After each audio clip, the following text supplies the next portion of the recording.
अस्सलाम वालेकुम गाइस, उम्मीद है कि आप लोग सब खैर खैरियत से होंगे। मुझे अब्बास कहते हैं। आप हमेशा कहते हैं कि यार मैं गालियाँ देता हूँ, तो चलो आज आपको मैं थोड़ा सा अच्छे तरीके से समझा देता हूँ कि मेरी गालियों से अगर आप तंग हैं या आपको लगता है कि गालियों से हमारी किसी को भी फ़र्क नहीं पड़ा। तो मैं सोचा था ये जो दिमाग है ना, ये जो हमारी खोपड़ी के अंदर अल्लाह ताला ने एक दिमाग रखा हुआ है, ये बेसिकली एक ज़मीन है। इस ज़मीन को हम कैसे यूज़ करते हैं, ये सारा अल्लाह ताला ने हमें इख्तियार दिया और हमारे हाथ में रखा हुआ कि हम अपनी इस ज़मीन को कैसे यूज़ करते हैं। देखिए, इसके 2 ही तरीके होते हैं। इस अपनी जो ज़मीन होती है, या तो हम उसको किसी को रेंट पे दे देते हैं, या उसको जैसे पंजाबी में कहते हैं ठेके पे दे देते हैं। तो या फिर हम उसकी खुद उसकी उसके ऊपर काश्तकारी करते हैं, या उसके ऊपर खुद अपनी अपनी मर्ज़ी का काम करते हैं। तो जो पहला तरीका है, जब हम किसी को रेंट पे देते हैं, तो वो अगले बंदे की मर्ज़ी होती है कि वो उसको कैसे यूज़ करता है, उसके ऊपर क्या बीजता है, उसकी उसके ऊपर किस तरह का बीज लगाता है, उसके ऊपर वो कौन-सी फ़सल लगाता है। तो ये जब हम किसी को देते हैं, तो इसका मतलब हम तो गुलाम हो गए। हमारी सोच, हमारी ज़मीन, हमारी हर चीज़ जो है ना, वो सारी उस बंदे के अकॉर्डिंग चलती है, क्योंकि हम 100% उस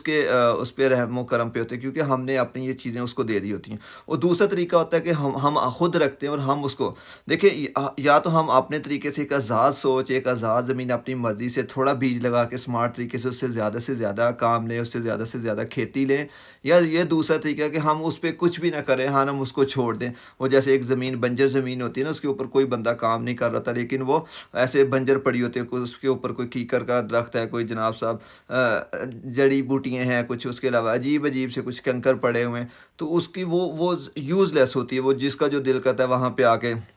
अपनी कोई अपनी मर्ज़ी से कोई करके चला जाता है, कोई दूसरा बंदा वो अपनी मर्ज़ी से करके जाता है, तो वो भी एक यूज़लेस होती है। तो वो